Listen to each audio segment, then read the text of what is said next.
Hello class, this is lab 1. So in this lab we are going to learn about different Linux distributions as well as a little bit of Git and GitHub. So let's get started. The first thing that we're going to do is we're going to go to our GitHub repository over here. You can find this in Blackboard. So if we go to Blackboard and we go to our class and you scroll all the way down to right over here, GitHub repository, you go to labs and lab 1, you're going to find exploring different Linux distributions. During class, we explore the concept of Linux distributions, where they come from, what they are, and during this lab, we are going to see where we can find these wonderful Linux distributions, and we can also have the opportunity to play with a couple of them. There is an amazing website called DistroWatch that keeps track of all of these Linux distributions, their existence, and a lot of information about them, such as when a new update to the distribution comes out, and general information about the distribution overall. We're going to be using that website today.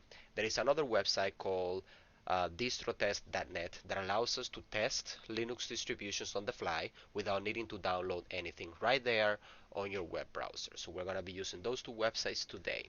So before we do anything, the first thing we're going to do is we're going to create a GitHub account. So to create a GitHub account, we are going to go to github.com and we're going to click on sign up. Over here, you're going to fill in this information. They are different from creating a Facebook account, for example. Username. Pick a username. An example would be, for example, your Blackboard username, or pretty much any username that can come up to your mind.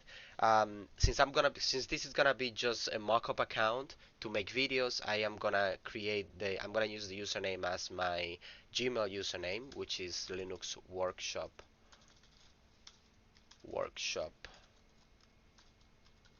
67, and the email is Linux Workshop 67, Linux Workshop 67 at gmail.com.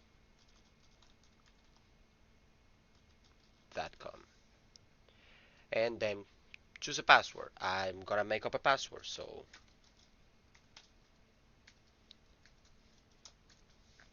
and there you go. I have made up my password, and you can opt out of this if you want. I'm just gonna keep it in because I don't particularly care about that email address. And let's verify the puzzle. Pick the spiral galaxy. So the spiral galaxy, and this is a spiral. Pick the spiral galaxy. There you go. And let me create my account. Yes, I want to save my password. What am I? If you use your student account, your student email account from PCCC, select I am a student. I'm just gonna pick teacher. And how much programming experience do you have? You know what? I'm just gonna say a little. Uh, what do you plan to use GitHub for? Learn Git and GitHub, host a project repository, learn to code. Just pick whatever you need. I'm gonna pick school projects and student projects, but you can pick whatever you want from there. You don't have to pick a specific one. I'm just gonna pick one for the purpose of this example.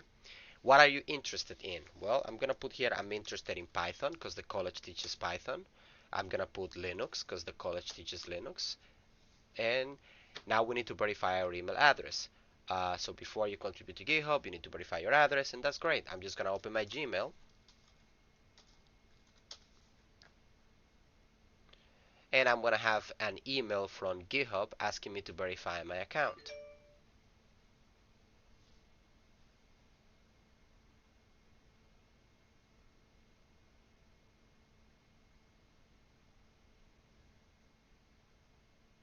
Okay, verify your email address. And that's perfect. Now, the next thing that I want you to do is I want you to create a repository for our class. That's where you're going to put all your assignments, your final project, and everything. So let's create a repository. And this is the name that our repository is going to have. Similar to how the class repository is called CIS 106, this one you're going to name it as well CIS 106. Add a project description, and the description is going to be, this is my repo for my Linux course. Semester spring 2021, right after COVID. Keep it on public so that I can see what you put over here. But later on, after we're done with the course, you can change this to private so that only you have access to this repository. We're not gonna put any personal information over here, that is identifiable in any way. So it's okay to have it as public. Um, Here we're gonna click on add a README file. A README file is just a file that has information about your repository. If you were to write a project, for instance, your README file explains what the project is and information about your project. Um, we're not going to add a git ignore for now because later on in the course I will explain you what the git ignore does. Pretty much it tells Git which files not to track changes for. This is not something we're going to use now, so we can just ignore that. License. During the course, we went over different software licenses. If you click on choose a license, here you will be able to choose from a menage of licenses. Normally, I choose GPL version 3 for my projects because most of the things that I work on are open source, but you don't have to pick a license if you don't want to. I'm going to do create repository. And my repository has been successfully created. Now, I can just click on got it. That's fine. And this is great. Now, what we're going to do now is we're going to go to the class repository, like I mentioned before, something that I have already opened over here, and this is lab 1. So we're going to get started with lab 1. So let's see if we met all the requirements already. So you will use GitHub to display in this lab. So create an account. Perfect, we did an account. And the next thing is watch the what is Git and GitHub video. If you haven't done so, it is over here during lecture 1. What is Git and GitHub? It's a video from IBM that explains what GitHub is and what Git and GitHub is, my apologies, and how they connect to each other. So I'm going to go back to labs and lab 1. Once you have watched the video, it's only for 14 minutes long, you can come back to the lab. Bold your answers, but I'm going to show you the markdown for this, and you're going to see that the answer that you already have the formatting pre-done for you. So, unless you change it, it should be there already. And format your screenshot accordingly. So make sure that you know how to take a screenshot properly, right? Just don't take pictures with your phone. No, I'm asking you to actually grab the screenshot tool that your operating system comes with and take a screenshot as you are required to, right? So that things are neat and organized, and I don't have to message you asking you, hey, can you redo this question because I don't understand what you did, right? So let's do things right from the beginning. If you don't know how to take a screenshot, I have a video on the channel that goes over how to take a screenshot. Hell, you can Google it, you can watch videos online, just be a student. Okay, perfect. So if you have already met the requirements, we can go ahead and get started with question number 1. But before we do any of this, it would be a good idea to already load all of this text in our in VS Code, since we're going to be editing this with VS Code. So what I want you to do is I want you to click on raw, and this gives you the raw file in itself. And you can either download this file or you can copy the entire text. And by the way, you can copy everything by pressing Ctrl A in your keyboard for those who didn't know, and we can click on copy. Now we can go to VS Code and we're going to click on file, and we're going to click on new file, and we're going to paste it over here. Perfect. Now there are easier ways to do this, and if you're somebody who's already familiar with using Git and GitHub, you by all means go ahead and do it your way. But for people who are new to all of this, just follow my instructions for now. I guarantee you that as the course progresses, you're gonna get better and more efficient at doing all of this stuff. But for now, we're gonna do it the long and easy way. So I want to save this file, so I'm gonna click on File, Save As, and I'm gonna click on Documents, and here I'm gonna create a folder. However, you can create this folder anywhere you want in your computer. So I'm gonna right click over here, and I'm gonna create new, folder, and I'm going to call this lab 1. I'm going to open this folder by double clicking, and now I'm going to name my file, and this file is going to call lab1.md for markdown. Okay, and I'm going to save it. Saved. Now, there is something that some of you might encounter, and that is not having file extensions turned on for your Windows system. And if those who are using macOS don't have to worry about it, but those of you who are using Windows do have to worry about this. And that is something that you should have turned on if you don't. For instance, I'm going to go to any folder that I have over here, and over here in my Windows 10, I'm going to click on View, right? And over here, I'm going to check on file name extensions. Now, I want you to pay attention to my files over here, and look what happens when I uncheck this. The file extension goes away. Now, I need to use file extensions, so I'm going to turn them on, specifically because Windows understands how to open a particular file and how to treat a particular file by its file extensions.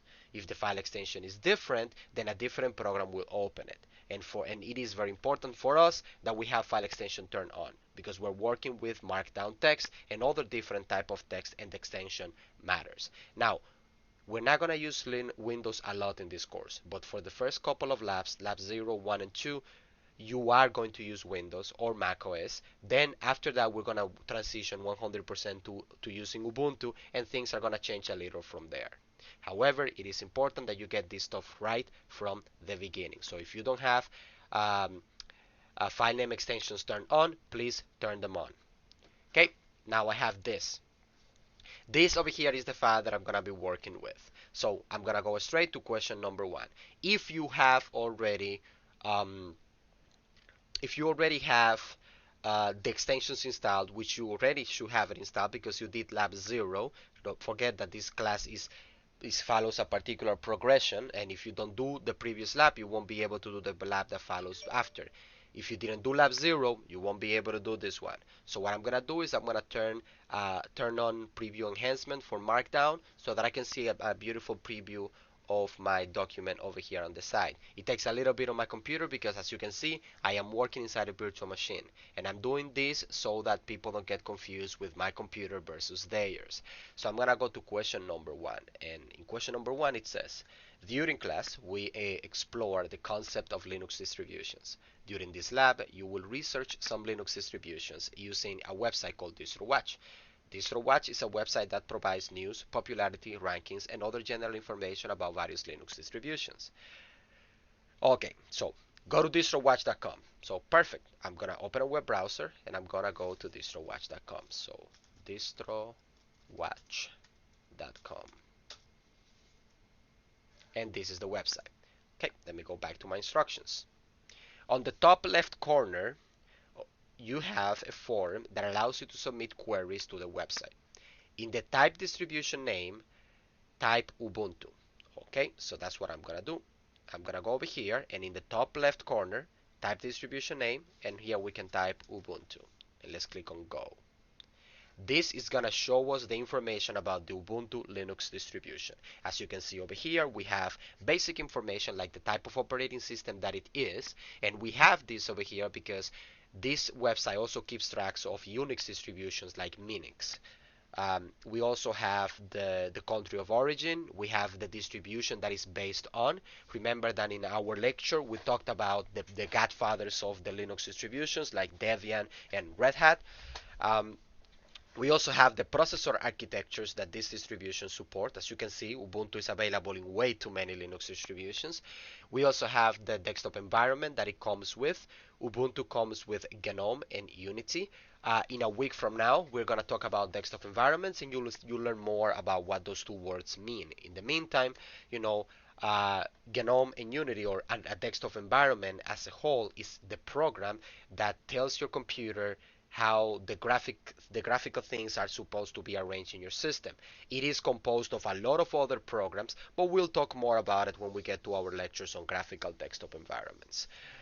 Basically, I think the graphical desktop environment is that interface that allows you to point and click and manipulate your computer graphically instead of using just the keyboard. Then we also have the category that the distribution belongs to, and we can see that Ubuntu is tailored for beginners, people that are just starting using Linux. It's also for the desktop, meaning for the home use. It's also on the server, and it can also be run as a live medium.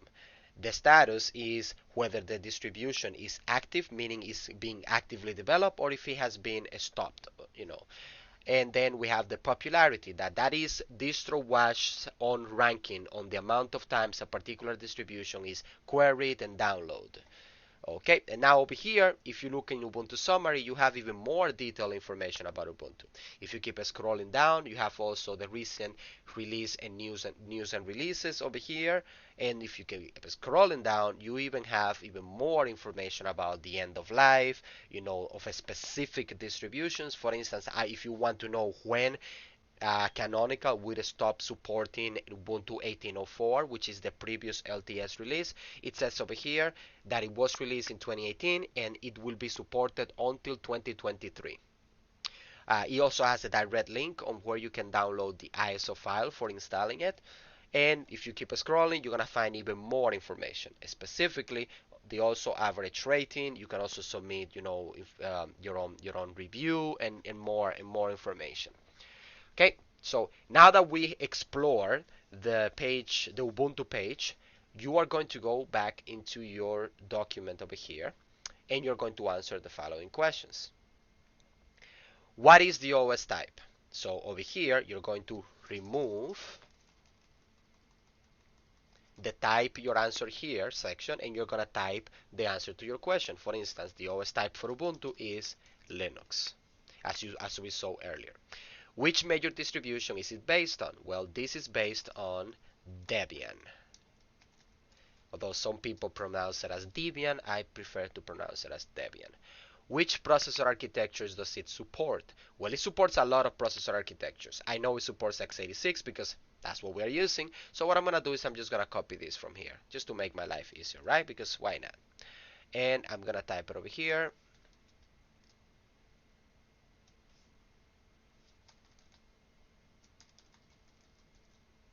So we're going to do Control V. 2 asterisks in the end and 2 asterisks at the beginning to bold my answer. Anyway, if you don't remember the specifics of Markdown, don't forget to open your cheat sheet that you have at the end of the presentation that we covered in the previous lab so that you remember some stuff. Is the distribution active or discontinued? Well, we know that the distribution is active, so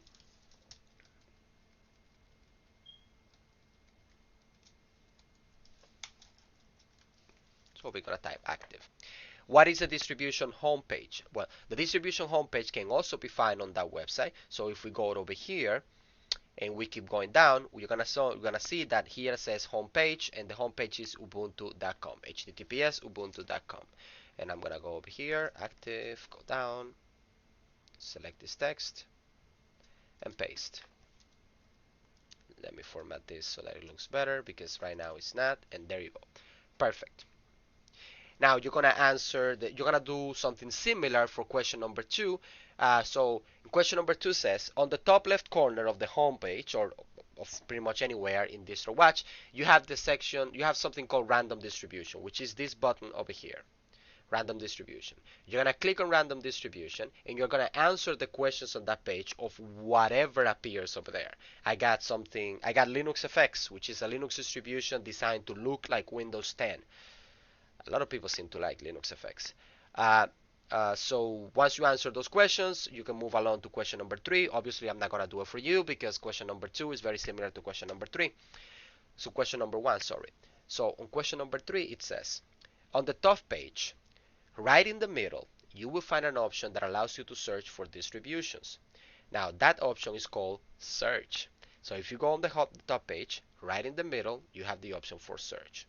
And what this allows you is, let's say that you're looking for a distribution that you can install on old computers, right? You have an old computer in your house, you want to bring new life to that old computers, something that Ubuntu, Linux is great at. We can go and look for distribution category. And let's say I'm looking for a computer for a distribution that I can run in all computers. If you click on all computers and you submit query, you're gonna find a list of Linux distributions that are tailored for old computers. Puppy Linux is actually one of my favorites because it's complete, yet it's very, very fast in old hardwares, and it's also very pretty too. Now, what you're gonna do is that using this search query over here, right over here, you are going to input this information that you have over here. So for the OS type, it's gonna be Linux. For the architecture, it's gonna be x86-64. For the status, it's gonna be active, and you're gonna leave the rest of the options over there empty or as default. Then you're gonna click on search. You're gonna pick one of the distributions that are shown in your query, and you're gonna fill in the blanks. You're gonna literally answer the questions for that particular distribution.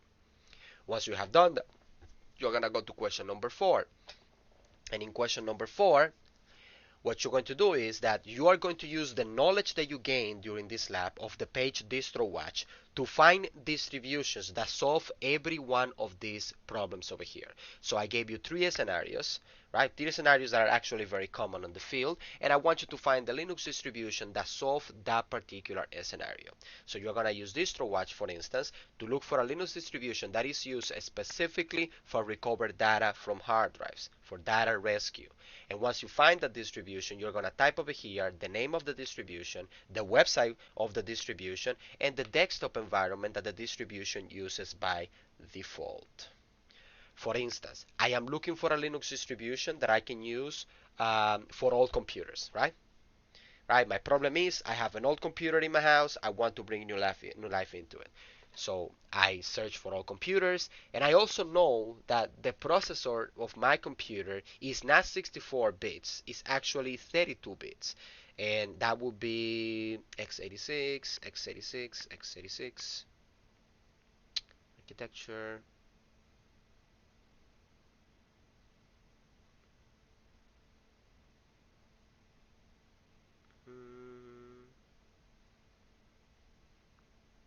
x86, no. Well, okay, well, I'm gonna put it as it's one of the first early generation of 64-bit CPUs. And I'm gonna click on Submit Query. Perfect. So I got a bunch of options over here. I'm gonna select something like, I already shown you Puppy, but I'm not gonna choose Puppy. I'm gonna choose LXLE, which is also a Linux distribution that is very lightweight, designed for old system. Then I am going to, what is the OS type? Well, the OS type is Linux. Let me see what specific questions they want me to answer. What is the website where I can download this distribution? And the website is right over here. I have actually used this distribution in the past, and it's actually very good. And then the desktop environment. What is the desktop environment that my distribution uses? And the desktop environment is LXDE. Sorry, I didn't mean to click there. And there you go. Once you have answered these 3 sub questions over here, question 5 is it's totally up to you. It's extra credit. You know, if you're gonna get 2 extra points if you do it. Also, obviously, if you do it right. Basically, you're gonna use your knowledge of DistroWatch to answer that particular question. Then you're gonna write a short paragraph. It's nothing complicated. So let's talk about working with DistroTest, which is also another website that is very, very useful for people that are starting to use Linux now. So if we go to DistroTest,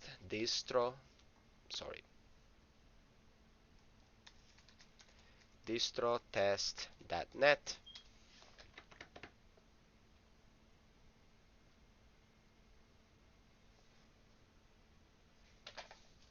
And this is the website over here, right? So what you want to do is, okay, this is some explanation about what the project is. Let's go straight to the question. So click on any of the distributions. Start the distribution and take a screenshot of the browser window that just pop up. Okay, so you can start any of these distributions over here, any of them. For instance, I want to try, no, no, no, no. Oh, Endless OS. I like Endless OS. And I'm going to click on Start, and a new window is gonna pop up. Let me see if you're done. Yeah, stop that, but I'm not done yet.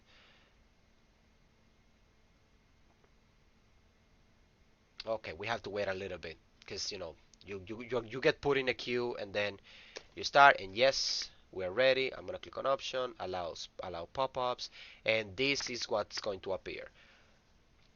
Now you're gonna take a screenshot of this window. So I'm gonna click over here, and I'm gonna click on new.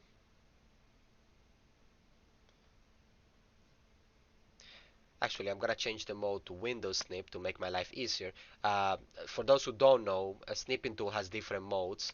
Rectangular mode allows me to draw a rectangular on the window, on the screen, but Windows Snips allowed me to take a screenshot of the exact window that I want, that I choose by clicking on it. So I'm gonna click on New, and I'm gonna click on the exact window that I want, which is this one, and I'm gonna save this picture. Okay, and I'm gonna save it in the document, in the folder that I created before called lab1, and I'm gonna name this, and I'm gonna name it image1, and I'm gonna save it. Now the answer to my question over here is right over here.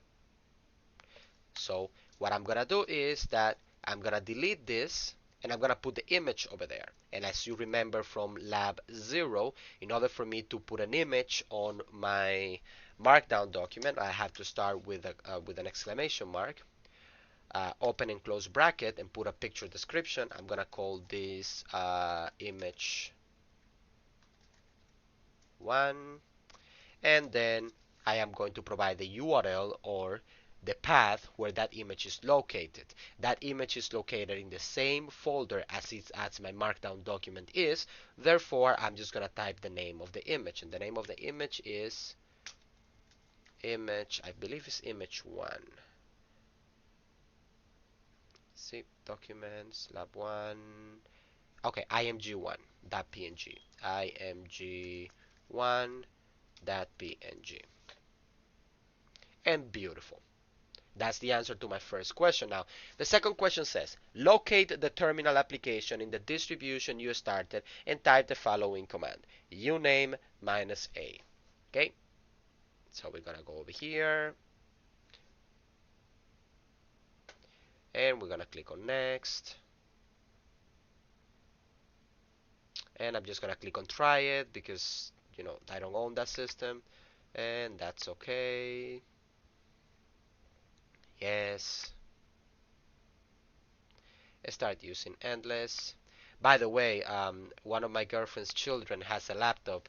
It's an old HP EliteBook, and I installed this distribution for him there because he has a lot of educational tools. Those of you who are parents in the classroom, you might want to give this distribution a good try because it's actually very, very good for children. It also has parental control by default. It's actually very beautiful as well.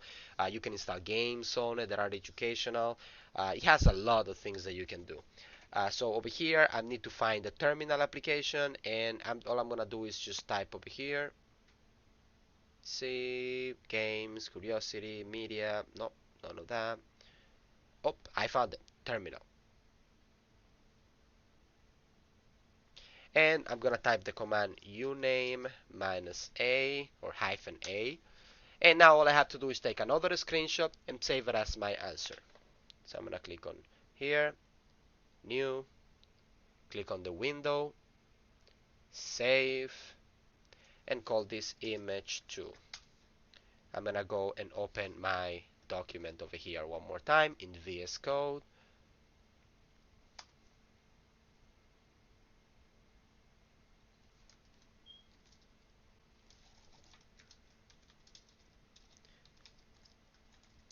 Image 2, img2.png.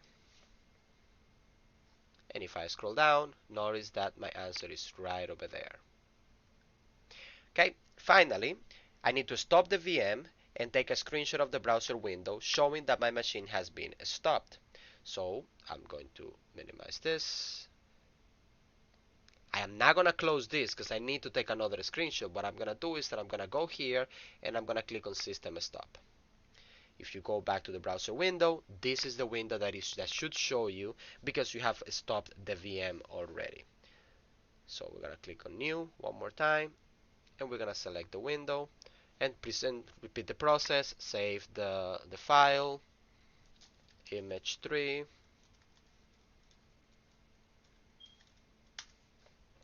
I'm gonna open VS Code, and I'm gonna place my file over here. Image 3, and oh, sorry, that's a typo. There you go, img3.png, and done. Perfect. Oh, sorry, get rid of that. Now, this is the next thing. I'm gonna save this file by pressing Ctrl S on my keyboard.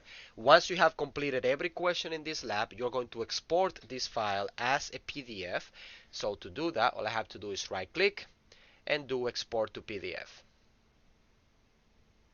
If I open my folder over here and I go on Documents, Lab 1, you're gonna notice that, oh, it's not done yet. Oh, it's not done yet.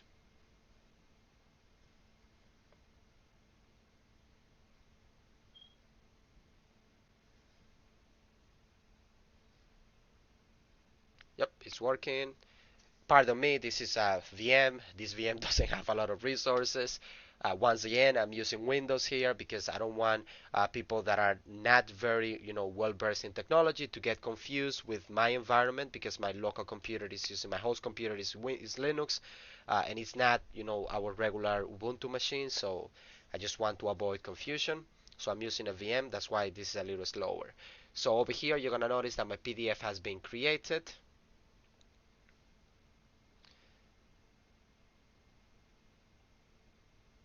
And there we go.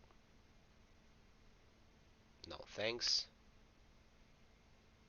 Now, obviously, your document is going to have all the answers. Mine doesn't, because I just want to speed it up for time.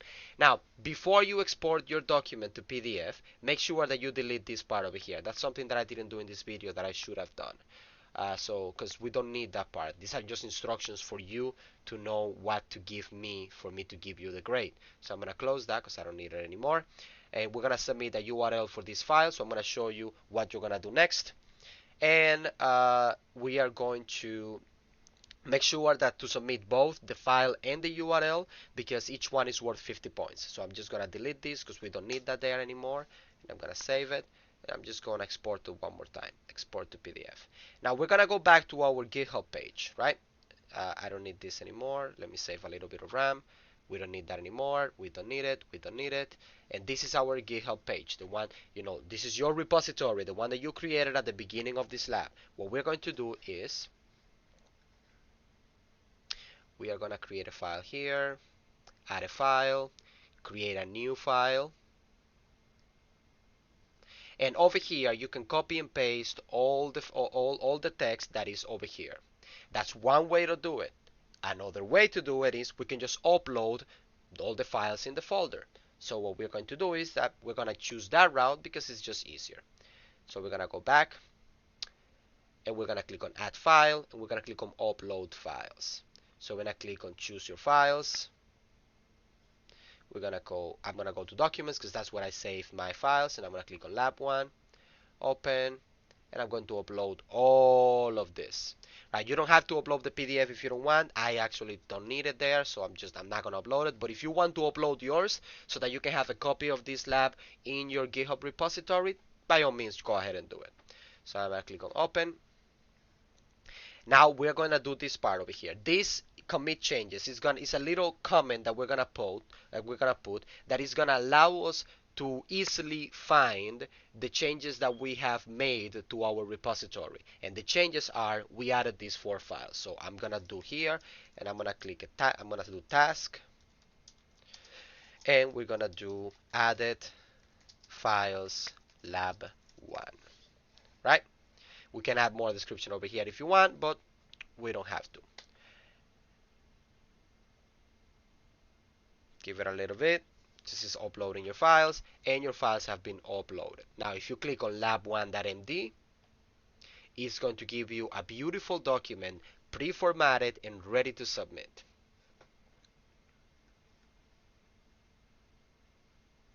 I wonder why the image didn't render properly. Let's see if we can troubleshoot this particular issue.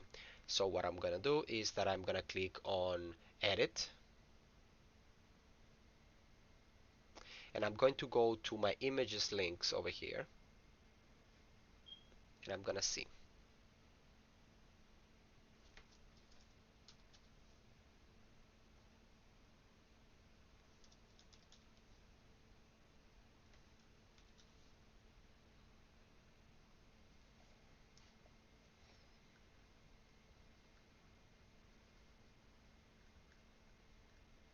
That's interesting.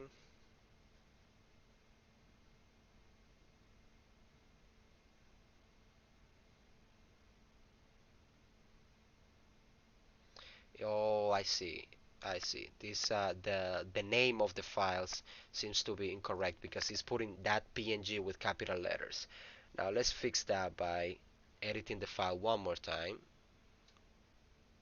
And we don't need to add this over here. Oh, sorry, I'm scrolling all the wrong way. So we don't need this, but we do need to fix the file name. So we do PNG. This is a Windows thing. PNG.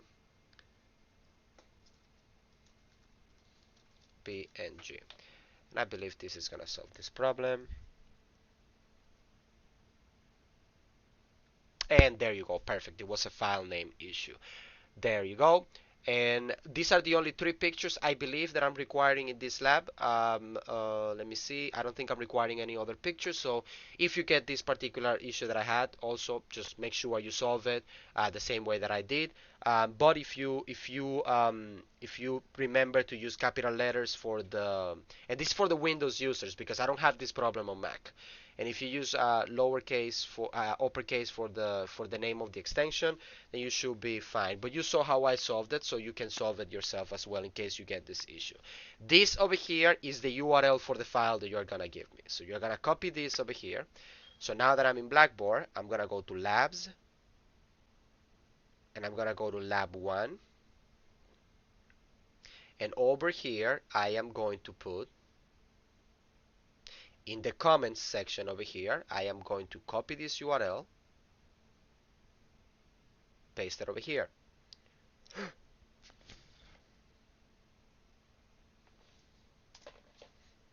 And I'm gonna browse my computer, find my PDF file, and upload it as well.